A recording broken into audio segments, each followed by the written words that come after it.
Good evening. We are live, Real Sports Fan Podcast, back for another Monday night.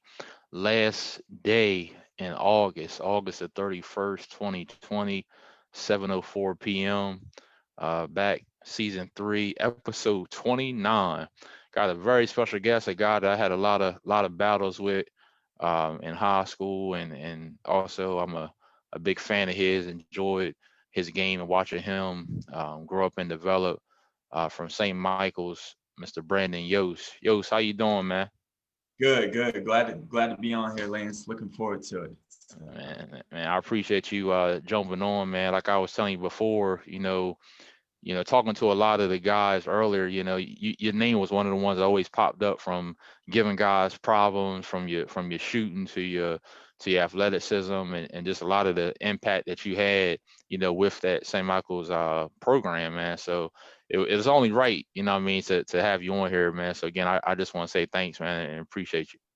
Yeah, appreciate that. I appreciate what you're doing too. I think it's good, for the youth of the Eastern Shore, to get back and, have athletes like ourselves up here talking and be role models as well. So I think it's good. I'm glad to see you doing it. So I appreciate it, man. Yeah, it's definitely a lot of talent on the shore, and shore is one of those places that sometimes we can kind of get overlooked, or people might forget. Like you said, the younger generation might didn't know. So, like you said, man, it's definitely good to have this forum. So definitely blessed for that. I guess first and foremost, man, with everything going on with COVID-19, everything, man, how have you and the family been with everything?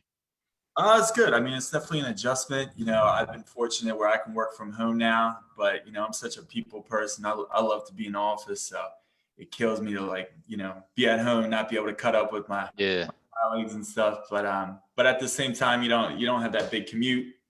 You can get a lot done, finish the day earlier and stuff like that. So it's got its ups and downs, but I yeah. think it's an adjustment for everybody. So Yeah, that's true. It definitely has its benefits, and like you said, it's one of those things you just gotta take the good with the bad, so to speak. But it's definitely been a like you said, we were talking earlier. I'm doing the same now, work from home, so being able to see my daughter more and stuff like that has definitely been a blessing, man. So definitely appreciate what you said.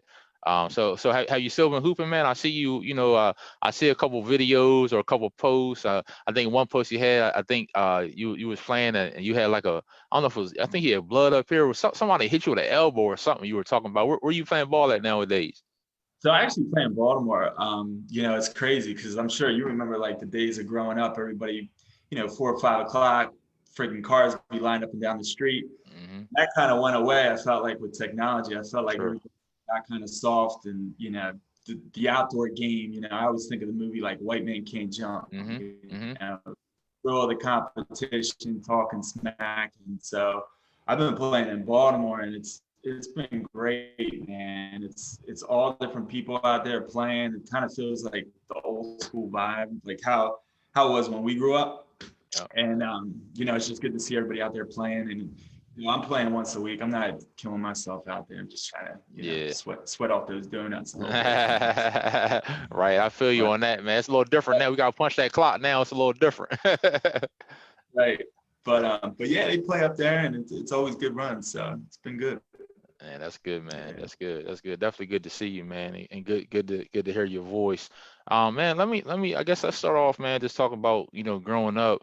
What made you gravitate to? Who put the ball in your hand? That's my first part of the question. And the second part, what other sport did you play growing up?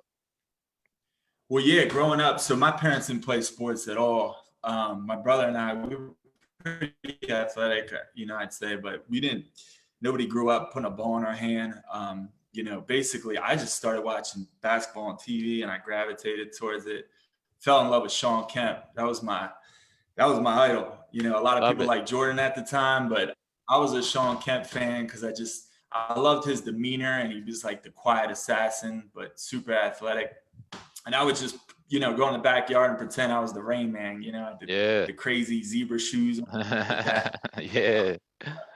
But yeah, he was, and my parents were supportive, but like they never played sports. And I think that's why I gravitated towards it because I just didn't have any of that pressure on me. We just, I was able to just enjoy the game, and Hmm. that's what fun. But I grew up in Atlantic City. A lot of people don't know that. Oh, I didn't know that.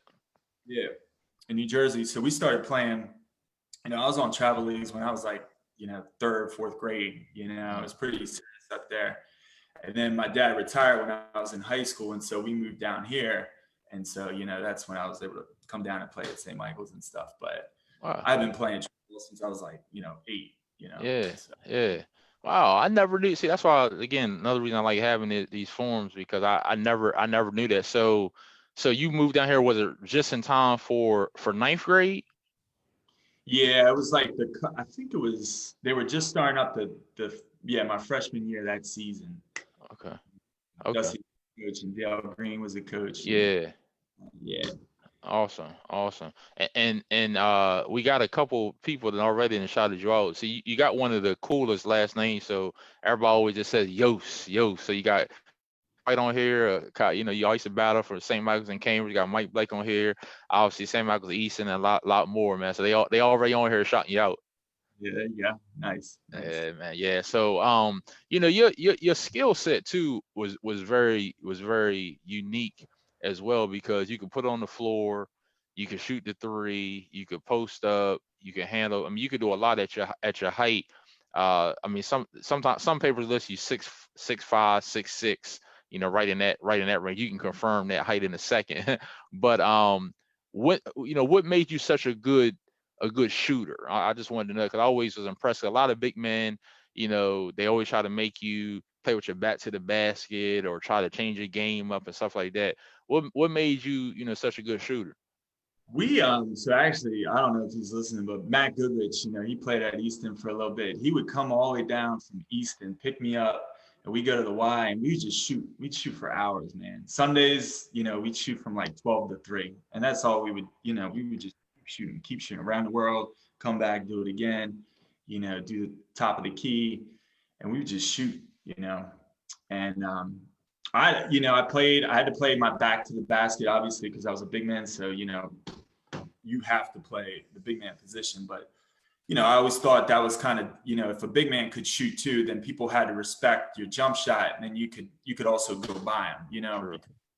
I feel like a lot of big guys just try to post up and then they don't respect their outside shot. And then they live by, post move and they die by that. But if you have a good shot, you're really, they got to respect them. They got to come out and put a hand up. So That makes sense. That makes sense. And you mentioning Matt Goodrich, it's funny you say that because I always say, and I've told Matt this, Matt was a workaholic. I played with Matt on JV the 1 year. And one thing about Matt, I've told him this, doing great things now with his gym and everything. I think he's still in Florida. He always was a workaholic. And I always said if I worked just a little bit hard as Matt worked, I'd have been so much better, because sometimes you have natural talent, but Matt, I seen him put the work, and I seen him change his form multiple times. I seen him take the shots. I seen him go lift weights, and times you're like, come on, Lance, come shoot. Come. Like, nah, no, I just want to run. I just want to run. But Matt, he was ahead of his time, man. So it's funny that you mentioned Matt. yeah. He was excellent. Yeah. Yeah, he was. He was. Talk to me a little bit about even before we get to high school basketball, two other sports you played in high school and was very dominant in was soccer. You were a goalie, made second team and first team goalie. Then also tennis. I read somewhere that for I think it was a mixed doubles, you and a young lady had qualified for the states, and you were the first in 10 years who had done that. Same, I don't know if you even know that was the first time in 10 years you had done that. Talk a little bit about soccer and about tennis and how you fell in love with those two sports. Well, when I first came to, St. Michael's, I wasn't really big on soccer. I played in the field. Actually, I played a lot in New Jersey growing up, but I've always played in the field. And then my buddy Robbie Hamilton, really good friend of mine, we were both, tinkering with whether or not we were just going to focus on basketball, for the fall year, or if we were going to dive into soccer too. And he went in and he was like, just try it, you might like it. And then I started playing goalie, and that was completely different. It actually reminded me a lot like basketball. So, Yeah. blocking kind of, you have to have good timing, good hands, things like that. So I fell in love with playing goalie. I loved it. And, ended up playing the next 3 years, varsity and stuff. And that was a good time. We had a good team, really good coaches, really good athletes. Quintel Wilson played with us, Raymond Gibson, Hmm. a lot of fast athletes. And Yeah. we had a good team because we didn't have football, so a lot of athletes played soccer, Yeah, yeah. But and then tennis, I just picked up, kind of as like a leisure thing. Like I didn't want to, play anything too hard after playing basketball, so I just picked it up and just enjoyed playing it. It's a good hand-eye coordination sport and kept me in shape and out of trouble. And I actually played freshman year in college. I played that with basketball, and then I just focused on basketball in college. So Oh, okay. afterwards, so. Sweet, sweet. And yeah, and I'm glad she's on here too because that was the last article I read about the tennis, and it was you and Catherine Garlock. Now she's Catherine Gross. Thank you for being on here, Catherine. She was the one that you had the mixed double success with. Yeah. Yeah, Yep. yeah, she's on here live too. She's on here live too, so that's great. That's great. Awesome, awesome. So I didn't know that until I was reading about that. I said, man, I didn't know Yost did that too. So like you said, that's awesome to pick up those other sports because definitely with soccer, I know a lot more kids are playing soccer now. Because it helps with so much. And you're right, because when I looked at, I think it might have been your senior year, but I seen you on the first team, I seen Robbie on the second team, I seen, like you said, Raymond Gibson. I mean, y'all guys had a lot of, like you said, fast guys, so it made sense. Made Yep. sense. Yeah. For sure, for sure. Talk to me a little bit about just your mindset, moving from New Jersey, coming to Talbot County. Um, is there a reason? Well, you know what? Funny. It's funny now. I got to go back for a second because now that you say you moved, was it a reason you went to St. Michael's and not Easton? I'm sure you lived in St. Michael's, don't get me wrong, but did you ever think about Easton, or did you not know anything really about the Easton St. Michael's robbery at the time when you first moved down? I had heard about it, but my family moved to St. Michael's. So at the time, I don't think we could I don't think we could cross campus play for Easton. Maybe I was wrong, but I just always played, at Where you St. was Michael's. at? Right, right. So, um, but yeah, Easton, that was like the second day I was at school, everybody was like, man, we got Easton this year. We got to prep, we got to get ready. And so, yeah, so just played in the hometown there. Yeah, I know a couple of my St. Michael's people are gonna say, look, you trying to take him too, because me and Sam Taylor, we real good friends, cousins, real good friends. So I always mess with him about that, having you, and then my cousin KJ, Kevin Wilson, you also play with him, as well. So your freshman year, if I'm not mistaken, and correct me if I'm wrong, you're on JV, but you get moved up, for the playoffs, if I'm not mistaken. Talk to me just a little bit about that experience, your freshman year.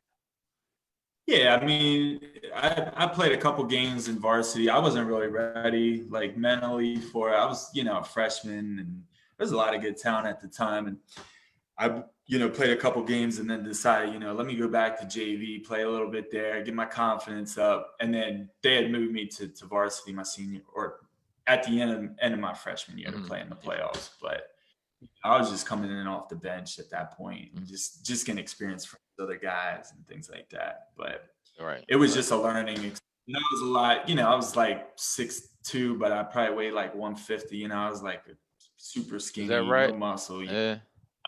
I was tall, but I just I didn't really like lift or anything. So I Yeah. was just in my groove, and then you know um, learning a lot from Dusty and Freeman and everybody. And then by my sophomore year, I felt like I was ready.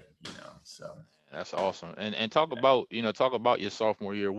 First talk about the work you put in, going from your freshman year to your sophomore, because you knew automatically you were going to be on varsity your sophomore year. So talk a little bit about the work. And on the second part of that, one thing that I was trying to confirm this with Sam Taylor, and Sam, I know you weren't here, you didn't call me back, but I didn't know that you and Jahari didn't play together your sophomore year, which would have been his senior year, if I'm not mistaken.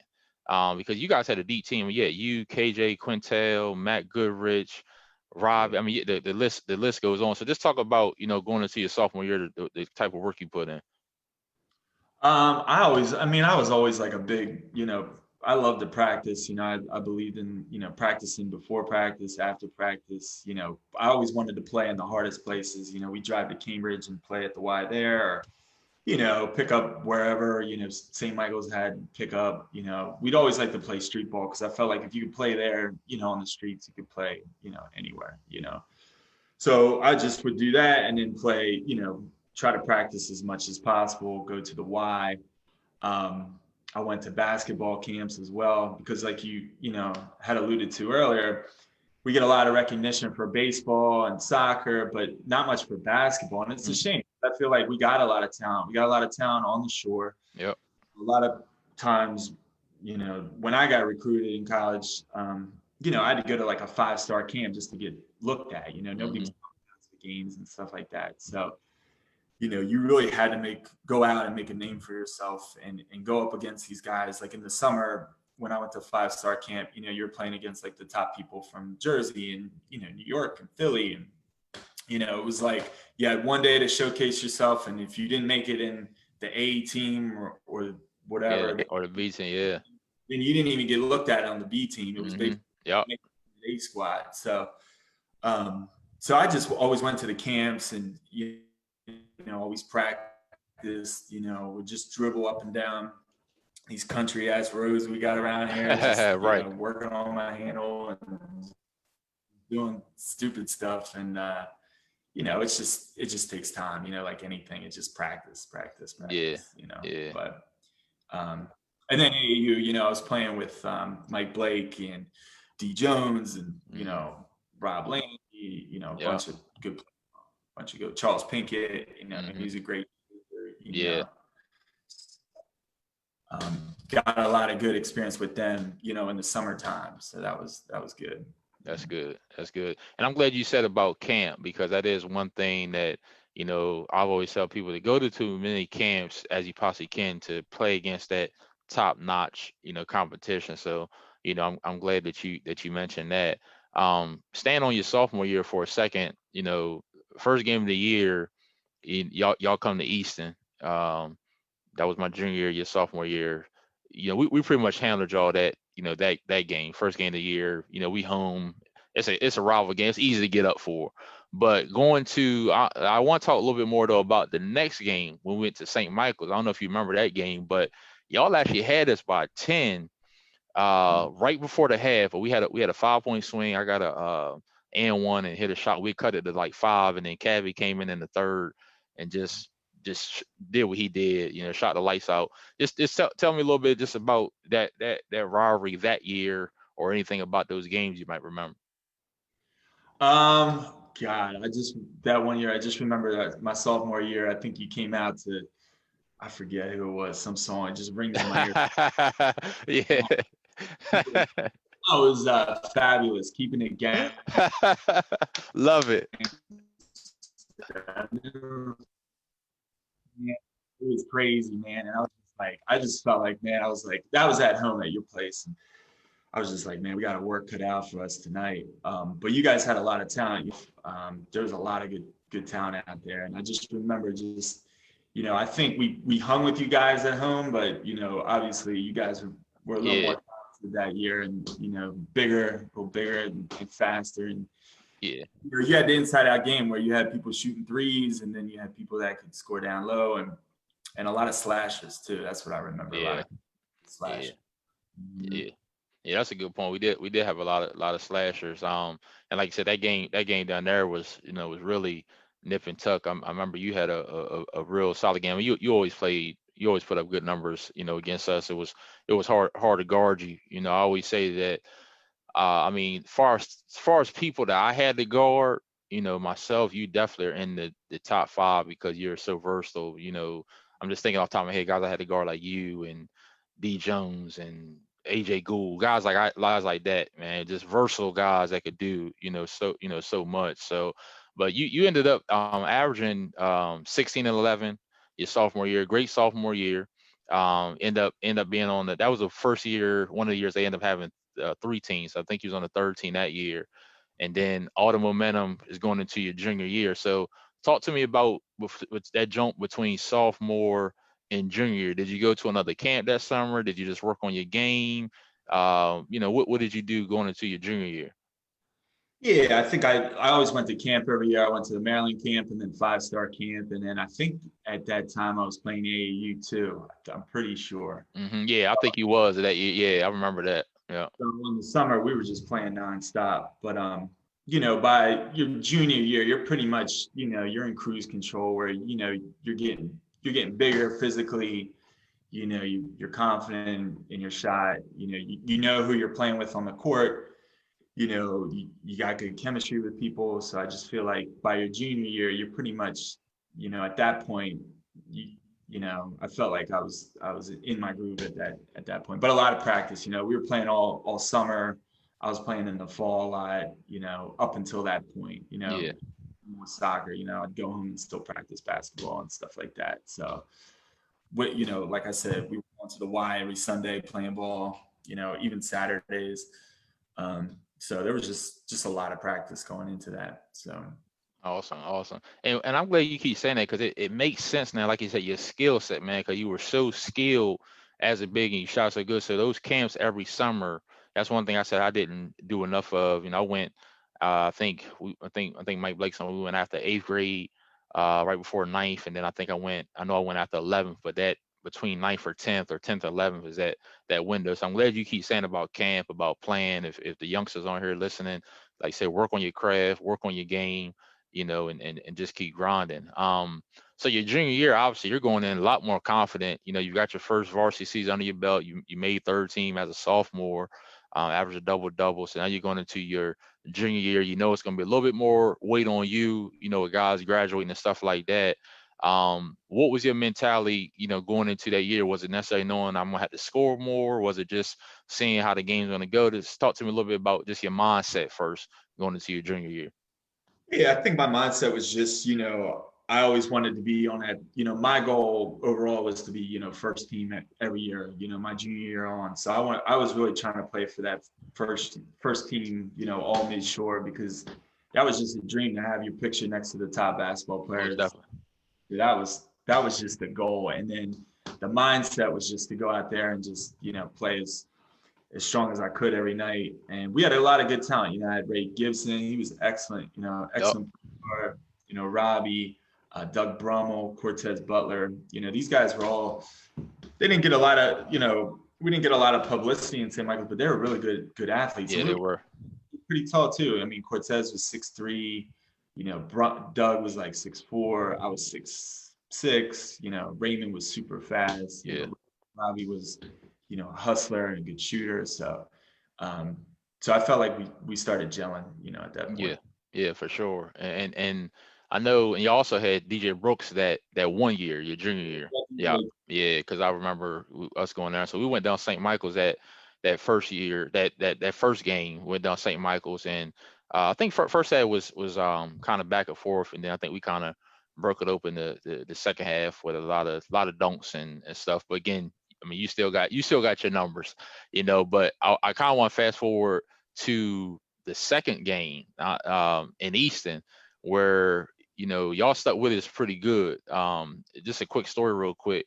The couple of days before that, I sprained my ankle real bad, and I mean I shouldn't even had no business playing in that game, but I was like, I gotta play because I know Yost is gonna be ready, and it's a very good chance that they can beat it. So I played. I had 15 and 10, but you had 25 and 14. I remember halftime, Richard was like, "Look, I know your ankle hurting, but if you don't get up, if you don't get up in him and do something different." So the first half, man, I think you ended up with like in the first half, I think alone you had like 16. I know we held you scoreless in the third, and the fourth you got back going. But just tell me about what you remember though about that game, if you do, if you remember anything about that game in Easton or any of those games that year, or what stands out to you.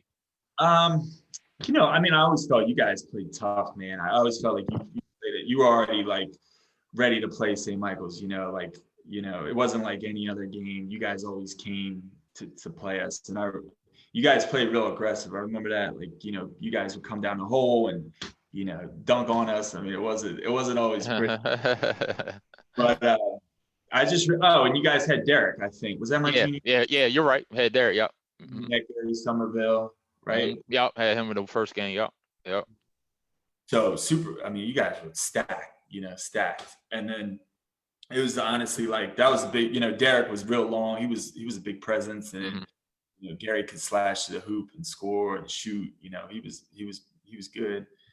So Yeah, I just remember you guys just being just always tough to compete with. Always, it was always. I was just like, man, we got Easton. We got to play our best game, or we're not going to beat them. If we don't play our best game, it's not going to happen. So, Yeah, that yeah. was Yeah, tough.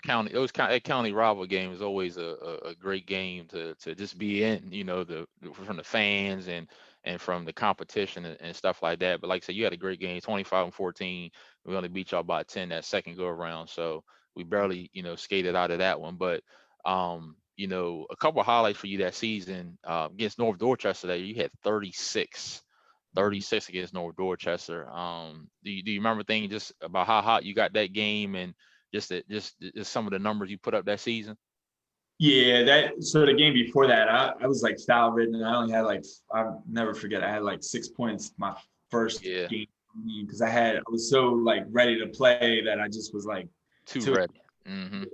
That first game, I fouled out early, and then I was like, well, I got to make up for it. And then the second game, I just felt like I had to like kind of prove myself from the first game, and I just remember we played good as a team. That Yeah, game it was everybody on the court, and I just felt like it was a good momentum booster for the team as well. Felt like we just clicked. for sure, for sure. Yeah, But you was definitely a leader, and that's one of the things I respect about you the most. And you didn't get rattled. Some guys, and I'm even say this of the utmost respect because we have a relationship, but even some white guys, if you get into them a little bit or even start talking trash, they'll kind of back up. But I knew you was different. You know what I mean? From actually going back to the sophomore year. So just for people to know, what Brandon did his junior year was he went on average 26 points, 10 rebounds a game. And I told him this before we went live, and I'm gonna say it for everybody. They put him on the second team as a center, but he should have made first team for the center. Derek had got in trouble, so he couldn't make any teams. They ended up putting Brian Richards from Ken Island. Brian's a good friend too, but I've told them this before that I didn't see Brian average 18 rebounds. I don't know where that happened at, but he didn't average 18 rebounds that season on any of us. And I know you average more. So I'm gonna say that for you. You humble. I'm gonna say I'll take the heat for you, but you should have made first team in my opinion. yeah, yeah. I was bitter about that, but at the same time, it just motivated me to play harder and stuff like that. So Yeah, for sure. And I'm glad you said that it motivates you, man, because your senior year, man, is really what I want to get into. And I mean, you accomplished a lot, man. You did some things this senior at St. Michael's that hadn't been done in 20, 30 years from a winning perspective, also from your numbers. And even though your numbers might have slipped a little bit scoring wise, that's really because of all the other things you were doing, how you're making your teammates better your senior year. So I'm gonna ask you again, that mindset, like, your senior year, and be honest, you went to your senior year, like you said, a lot of guys have graduated, you were senior, you were dominant, your sophomore year, your junior year. So you got to be going to your senior year like, man, look, can't nobody touch me. I'm gonna do what I want. So just talk to me a little bit about that senior year. yeah, it was just fun, and I mean, I would give a lot of credit to our coaches. Man, nobody talks about Dusty Freeman as much Shout or out Dusty. Money, but those guys, man, we were with them before practice. We were lifting with them, and then we would cut up with them after the game. So we had a really good relationship with our coaches, which I think is huge. You really people think it's more about other things, but really, if you have a good relationship with your coach and they trust you, even if you miss a couple shots, they Hmm. still have your back. Yeah. And so they had a lot of confidence in us, and Dusty had this laid back, quiet confidence about him that we always Hmm. so Yeah. so that gave us a lot of we just felt comfortable on the court. We felt like we could just have fun and not have all this pressure on us and stuff like that. And at the same time, we didn't because St. Michael's we weren't really known for basketball, so we didn't have to like go out and prove ourselves. We just had to go out and play the best. And if we beat the top teams, then we didn't Hmm. have to protect anything. Right. Right.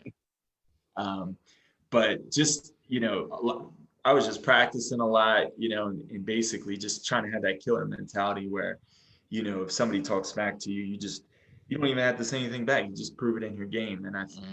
that's what like you said, you just have to like focus on the sport itself and things like that. So it was a fun year. It was definitely, And but you must like North Dorchester. In my career, I like North Dorchester a lot too. I had a lot of I had all great games against North Dorchester, but we talked about your junior year, what you did against them. Your senior year, you also came out 37-17. 37-17 against no. So starting your campaign like that, you already know like it's time. I'm here. Senior year, let's go. So going into that, it's gonna hurt my heart, but I gotta talk about the two St. Michael's versus Easton games. So let's talk about the first game in St. Michael's, 1 point victory. You and Raymond, I think you combined for about 47. Inside outside combination. You guys beat Easton by one. First time since I think it was 1971 that you guys had beat Easton. You guys had some, like I said, very competitive teams when I was there, but couldn't quite get over the hump. But what was it like beating Easton, that first time, that year? yeah, I mean, it was super exciting. I mean, I felt like we kind of had like a gorilla on our shoulders, monkey on our shoulders, where Mm, we could never beat you guys. So we were going in there just being like, man, we gotta do it this year, or else we're always gonna feel like we didn't accomplish our hmm biggest. So, um, but I remember that game so clearly. I mean, I feel like we just came in we were so focused. We did a walkthrough the day before. I think it was a Monday. I'll never forget that. We were going through our plays. We were just really focused, and then the energy of everybody there. We kind of felt like we were going to win that game just from the tap. Yeah, yeah. And it came down to the wire, but Raymond played great. Everybody played great. Robbie, Cortez and Doug and hmm everything. So it was a team effort, but and then it came down to the wire where I think I got some type of technical foul or something, said something, hmm and then they just missed the shot at the end, and Yeah, yeah. It was exciting. Both games exciting. I'm gonna get to that second one in a second, but just so everybody's listening, to give you your stats that game, he had 14 points and 6 boards in the first half. And then for the game, 24 points, 15 rebounds, 5 blocks. So I would call that pretty dominant for you, against Easton. And then like you said, 22 points chipped in by Raymond. And then like you said, games like that, you get contributions from everybody. Everyone chips in and gives you something. Like you said, Doug also had a good game too. So 1 point win that, like you said, I mean, what was it like though? Like, I mean, I know how it was while you were playing and afterwards. What was it like though, waking up that next morning, going to school that next morning? Because I know it had to be a good feel. Like you said, this ain't been done since '71 to be. What was that feeling like? Because when you said the monkey off your back, that's the exact thing Dusty said in the paper, that you feel like you got the monkey off the back. So just what was it feeling like for you?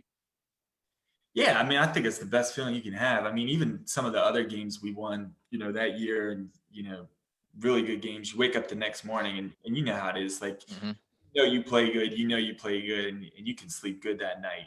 But if you go to bed knowing that you didn't try as much as you could have, you didn't put your hand up to block that shot, Yeah, you, you don't feel like you did everything. That game, I felt like we woke up and we were just we were so happy that we finally had done it. And our principal at the time, he was ecstatic that we had beat Easton. So it was just a great feeling. But that lasted for like a day, and then you got to get ready for the next game. So yeah, yeah, you yeah. know, it was definitely a huge accomplishment for And sure. you guys though, you guys kind of, even go before we get to that second, that second Eastern St. Miles game, but you guys rode that wave because you guys had maybe the best 3 game stretch in St. Michael's history, beating Easton, beating, I think it was North Dorchester, and there was another team. You guys had a three. Oh no, actually, take it, North Carolina. You guys had beat North Carolina, which was an upset at that time too. You had Ron Ringo. That those guys were leading the North. Is there anything you remember about that game or that team, or just that 3 game stretch on really y'all couldn't be beat at that point? Yeah, I mean, I remember that game. We were obviously coming in off our high from Easton, hmm playing at home. Energy was still good, and then I think we went on to like a box and won on maybe Ron or somebody. I hmm forget who. hmm And it just kind of threw them off their game a little bit. They just didn't know how to react to it. We ended up, beating them. But it was definitely from a lot of it had to do with the momentum from the Easton win. For sure, for sure. Y'all rode that, yeah, yeah, yeah, and it was Easton, North Carolina. Y'all beat them. They were number one team at the time, and Kent County. That was a 3-game. And Dusty said in the paper that's the best 3-game stretch y'all have had. So I mean, y'all definitely rode that out, and again, it was huge, man. I mean, it was huge. I mean, that's why people now, in the comments calling you legend and calling you goat, man. Seriously, because and that's why I said that's why we giving you your flowers now because you did some great things at St. Michael's that haven't been done before, that hasn't been done since. So, I want people to hear this and share this and when I get on YouTube, we'll share it again and do all that stuff, man, because you should, definitely be proud of what you accomplished, during your time there for sure. Appreciate that. Yeah. No problem, no problem. So going into that second game now, I mean, as a former Warrior, I know we're going in there like, okay, well, I mean, they got us for the first time in 20 some, 30 some years. I know we got to, get these boys. I know, Mike Blake was dealing with an ankle injury. But you guys go, and I didn't even realize this. I started reading. I was there at that game, the Mhm. second game when y'all beat them, but I did not realize that it was senior night. So y'all went in the Easton hostile environment, not only beat them, but beat us. I'm gonna include us, even though I didn't play because I'm a Warrior.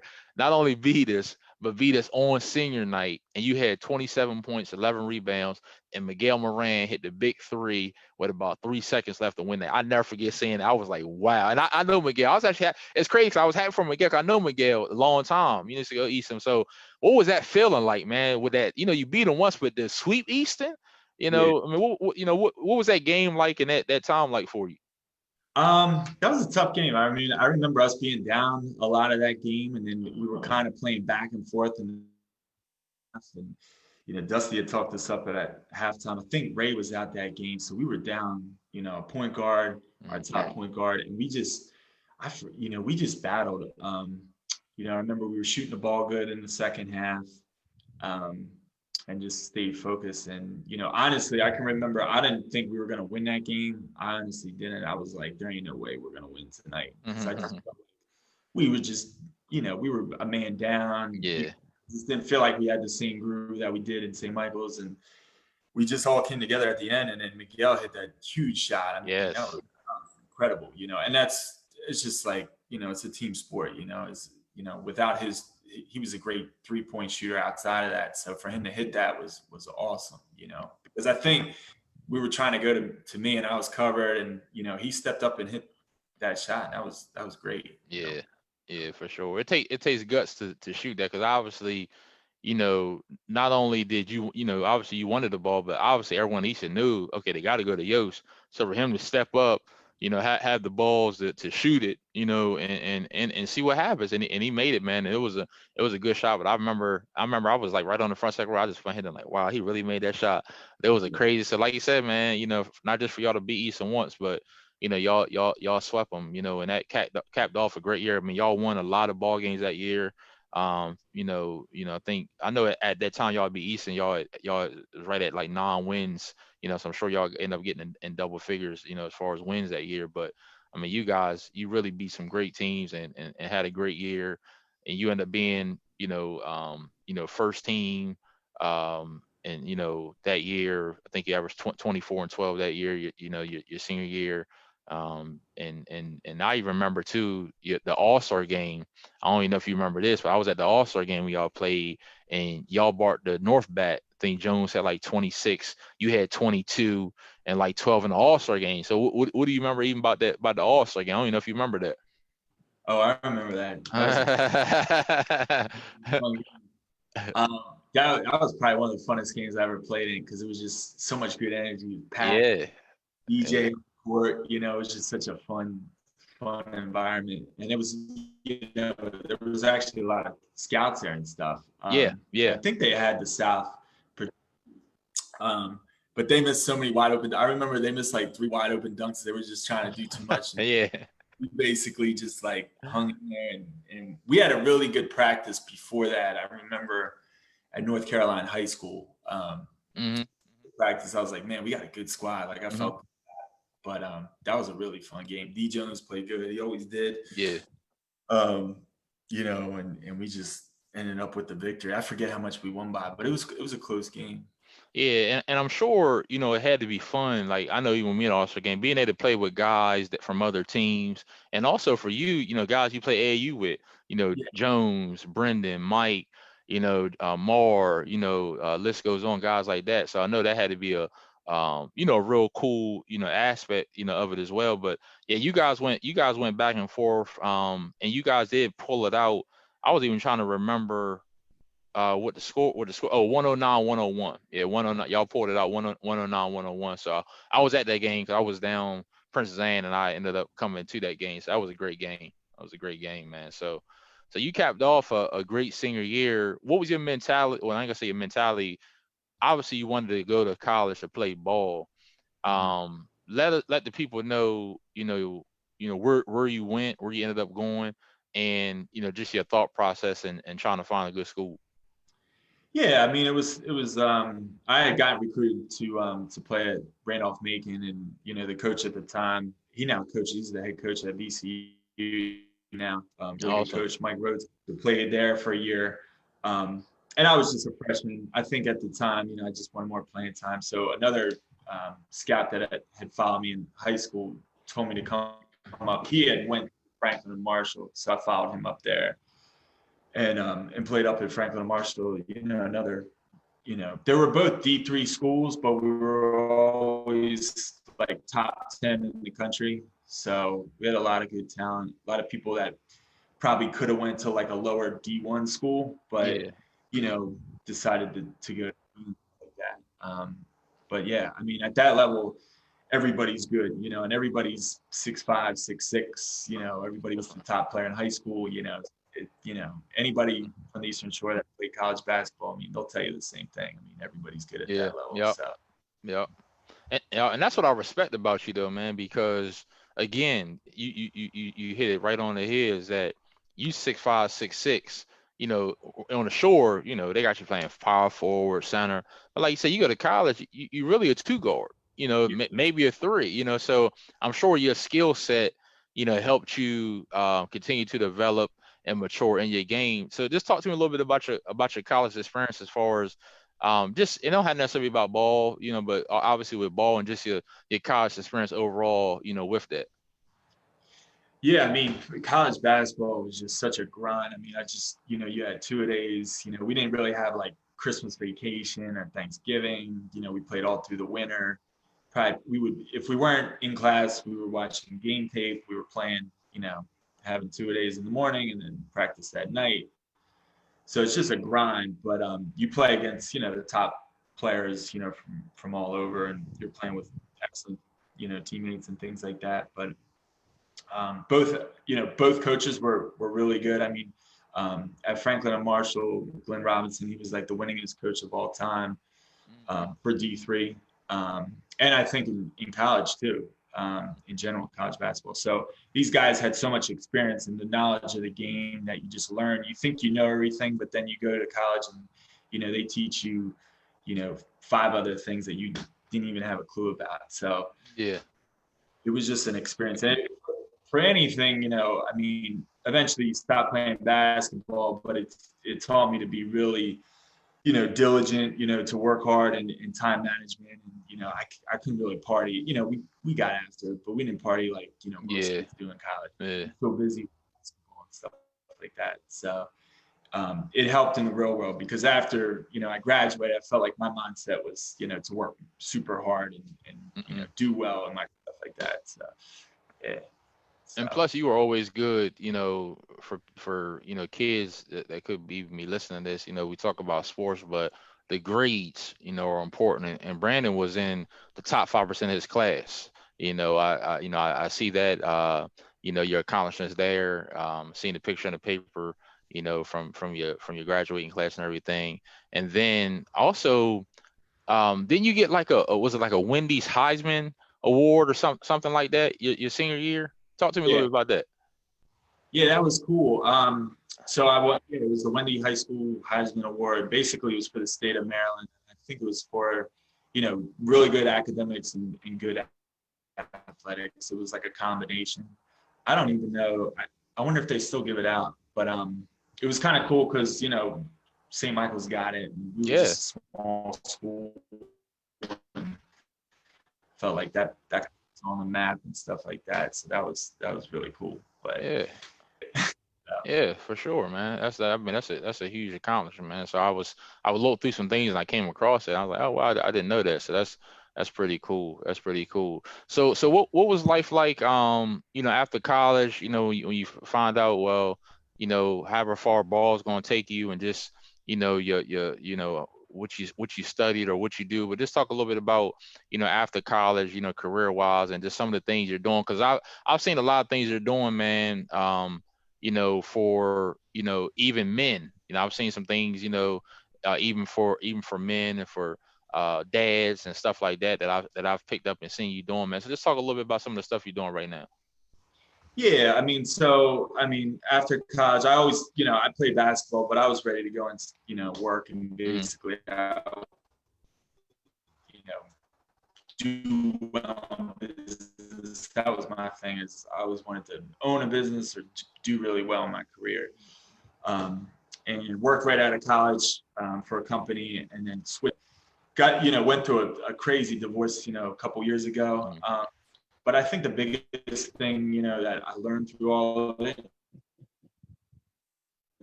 it's the same thing with sports, is like it's all about your mindset. Like Mm-hmm. you can think of yourself as the victim in a situation and say, what, this is Yeah. fair. How could this happen? Blah, blah, blah. Or you can you can use it as energy. And I think like, Michael Jordan was, when you watched The Last Dance Yeah. and stuff like that, when people tried to talk smack against him, or he would use it as fuel. And you just have to like switch it in your mind. And so when I went through that divorce, I was like, all right, well, I'm gonna prove everybody wrong. And I'm gonna, basically do is, be a role model for my daughter, and then also try to do the best I can, with my career and stuff like that, and then give back, because I went through it. It wasn't easy. It was really hard, but at the same time, it was like, besides doing well in business, I really want to see some things change with the way things are handled in our Yep. society. I feel like it's just a very antiquated system, a long list of other things that need to be changed right now. But I think that was it definitely is something that I'm still working on.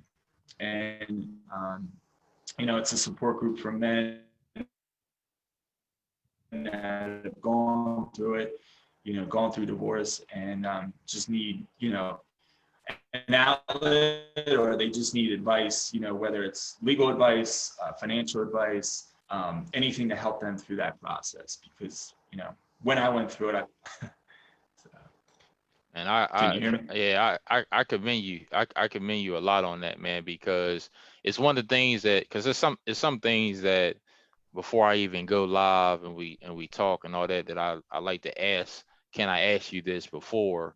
And I actually kind of slipped my mind and it came to, so I appreciate you even being transparent and saying what you said, because it is that support group that I've seen. And you're right that a lot of men after divorce or things happen, especially when it comes to the child, they don't have the same rights as women, or they can't see the child as much, and different things like that the law and of course don't have, man. So again, man, I noticed, man, and I salute you for that, man, because something like that, can keep going to help, other guys and other men that's been through that same thing, man. So whatever I can ever do to help, or if you need people to come, whatever. 'Cause I think it was something you had once, and I wanted to try to get there, but I think the times I couldn't make it. But if there's ever anything, man, just let me know, and I mean, because it's awesome what you're doing. It really is. Appreciate it. Yeah. Yeah, no problem, So, no problem. Yeah, we going in and out a little bit, but it's all good. We can wrap soon anyway. Real Sports Fan Podcast Season 3, Episode 29. Got Brandon Yost in the build. I'm gonna ask Brandon a few quick hitter things about a couple of things going on in the league right now in the NBA. We're gonna talk a little bit about that before we get out of here. Brandon, what's your NBA team, man? Do you have a team you like, a player you follow? Just tell me a little bit about that. I always liked, LeBron. I mean, he's always, people love him or hate him, but I've always respected his game, so I kind of follow LeBron. Yeah, ain't nothing wrong with it. A So, lot of people do.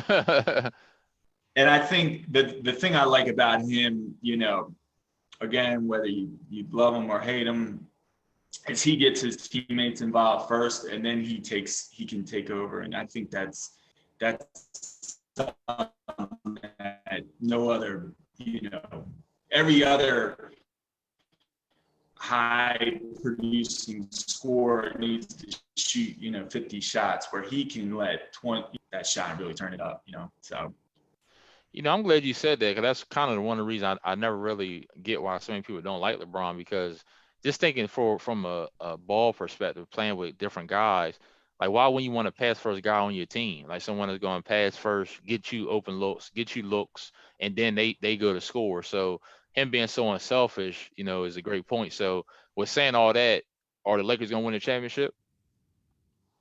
yeah, I think they will. I mean, I think they do. With him and Anthony Davis, and the way they're playing right now, I think they got a good shot at that. Now, just playing devil's advocate for a For second, sure. because I picked the Lakers as well, just to be on record, but just to play devil's advocate for a second, you know, for those guys, those people that say that they can't get by the Clippers, just give me maybe just a quick analysis on what the Lakers can do to get by Kawhi, Paul George, and the Clippers, or what they're going to have to do. Well, I think it's going to come down to experience. Just like the Patriots, winning all the games, Super Bowls they've won. It comes down to how many times, LeBron's been in those situations, and he's the leader. So if he can stay calm, collected, which he usually is, and have that mentality, his players follow him. And even in those really tight situations, like back when he had a lot to prove, when he was playing for the Heat, and he had, Ray Allen hit that big shot, and basically they won the championship and that year. And then he had a lot to prove against Golden State. So that was a huge win, but he's been there, so he knows exactly what to do. He knows exactly what what the pressure situations are like. And I think that's where they'll probably differentiate themselves from just being, because there's a lot of talent on those teams. I mean, they got a lot of talent, but it'll come down to who can step up in those closing moments and stuff like that. Great point. Great point. And that's one of the things that I'm banking on, because like you said, Clippers are talented. I think, depth wise, they're obviously better, but I'm like you. I'm going off of LeBron with the experience. Not just LeBron, I mean the Danny Greens, the Rondos. I know sometimes people laugh at what do you mean by them, but they have experience in these situations. And also chemistry. I think the Lakers have better chemistry than the Clippers. Give me a guy on the Lakers that you think is going to have to step up, whether it's a game, whether it's a series, to ultimately get to the championship and win it? Give me a guy. I know you follow LeBron. You said, I mean, you've been following Lakers. Give me a guy or two that you think is going to need to step up, without them having Avery Bradley right now. Yeah, who's the one? Kuzma. I mean, I feel like Yeah. if he can, be that go-to, number 2 or 3, whatever Yeah. he can hit shots. That's what they need. They need that third person that can score. So I think he's playing good. Davis is playing solid. LeBron's going to score no matter what. But they're going to close in on him, which they always do. Mm-hmm. So those guys are ready to shoot. And hit. It's going to come down to who can shoot the ball too. It always does. Like, who can shoot the three? Who can hit jump shots? Because anybody can just drive to the hole and dunk. That's how the NBA has kind of evolved. Mm-hmm. Who can shoot? Oh my God, look out! So, I think he could be a big help. Yeah, that's a great point. Great point for real. Yeah, Kuz is definitely, I think, the X factor and that other scorer that they need. And the good thing about the Lakers is they used to say defense travels. Now, obviously, nobody's traveling now, they're in the bubble, but defense is something that you can bring every game. That even when your shot ain't falling, you're always gonna play D. Like even take that first game against Portland. People are going off, how they lost to Portland the first game, they couldn't get in the offensive rhythm. But if you look at them defensively, they held Portland to a low of what they had done so far in that bubble. So just going off that series for a sec, going back to that series, did Portland worry you at all in that series, or were you pretty confident even after that first loss that they were going to go ahead and gentlemen sweep them? Yeah, I think, once they got in their groove and stuff like that, I feel like they just, they're a big team, right? They got that's a big thing. That's too. a big team. Big team, yeah. This McGee. I mean, there's some, and even I feel like JaVale McGee. I mean, he's kind of like a goofball half the time, but he's playing. He playing good though, ain't he? I said the same thing. He a goofball. He played good though. That's LeBron kind of took him under his wing, and he does that though. LeBron makes so players play to a Yeah, different level. yeah, that's true. He is playing good. I mean, for JaVale, all the stuff Mm-hmm. that made Mm-hmm. fun of. Yeah. He comes out there and plays good. So, Yeah. but their height, I mean, they're so long. Yeah. Yeah. It's crazy. Yeah. Most They're definitely. deep. So you got the Lakers going to the finals. Give me a team before we get out of here. Give me a team out east that you think is gonna get to the finals and compete, with the Lakers. I mean, I'll be honest. I haven't even watched the East too Gotcha. much. I think what Boston, they're doing pretty Yeah, good. Boston I won. Yeah. mean, Boston. Miami's playing right now. We're playing the Bucks. I don't know what the score is. Somebody might tell me the score. I think we was down 1. But yeah, I know Milwaukee's favorite. I've actually, like you though, I've picked Boston to go to the finals. But Boston's my finals pick. So Oh, yeah. okay. Yeah, Boston's my final pick. So But cool. Yeah, so I'll have to definitely make sure I hit you up. Hopefully the Lakers will get that win. My dad, I think he's watched this show. My pops, he lives in LA, so he's a big Laker fan, as well. So cool. So yeah, man, so I know you said you're also on the shore, sometime, man. So I'll have to make sure that I inbox and get your number, and then hopefully when all this goes away and we can start playing on the norm, we get together, whether it's at the Y or I don't know if you heard about the BAM Center in Easton. They got a brand new gym there. People are playing on Ottawa now. I ain't got back out there yet. I got to wait a while, with the pandemic and everything myself, and then hopefully I might try to get back out there. But I had to let you know about that for sure. yeah, definitely would Yeah. love to play. Play with BJ. BJ had an open gym at Queenstown. So Oh yeah, played, BJ always had it. Yeah, for sure. Yeah. with the young buck. Yeah, yeah, they got the talent out there. He's still showing them you still got something left, huh? Is in the 30s now, a little different, ain't Different. It's different. Man. it? A little more.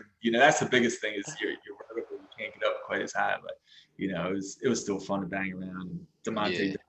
Yeah, Demonte, the Monte been there. Yeah, that was fun. yeah, that's good. Did you get to play in the league they had? I think they just had a league that just finished yesterday. Have you got it? Have you played any leagues or anything other than just recreational ball?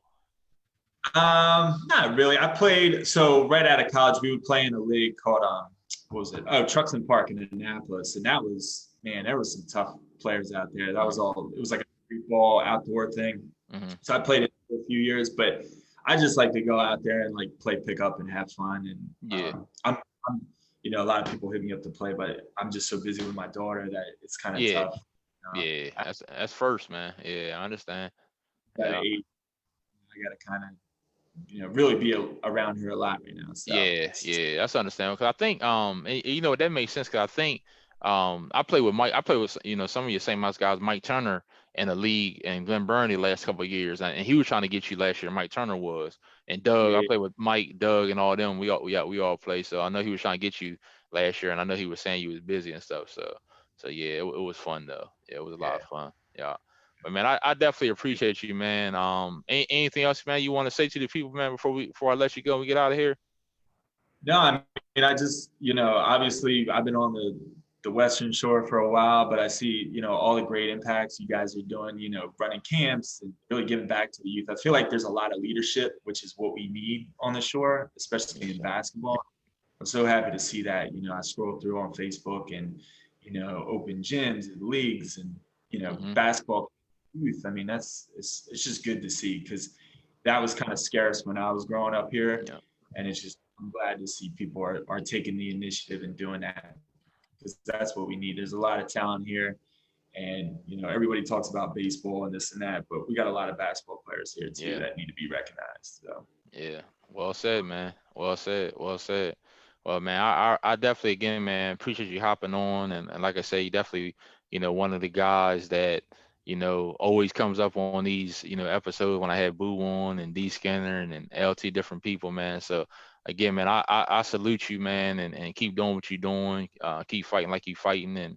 and keep playing ball, man. And like I said, the rest is history. And like I said, if you ever need me, let me know. Hopefully I can get you back on the show. Sometime we can do a part two and chop it back up. Okay, great. Yeah, Sounds good. for sure, man. But I appreciate, man, everybody out there. Real Sports Fan Podcast, season 3, this is episode 29. Brandon Yost. Make sure you share this when it's on YouTube. I'll make sure that we send the link out so we can also make sure you subscribe on the Real Sports Fan Podcast on YouTube as well. This is Lance Wilson. I'm out of here. Appreciate you, Yost. Be safe, man. All right, brother. Peace.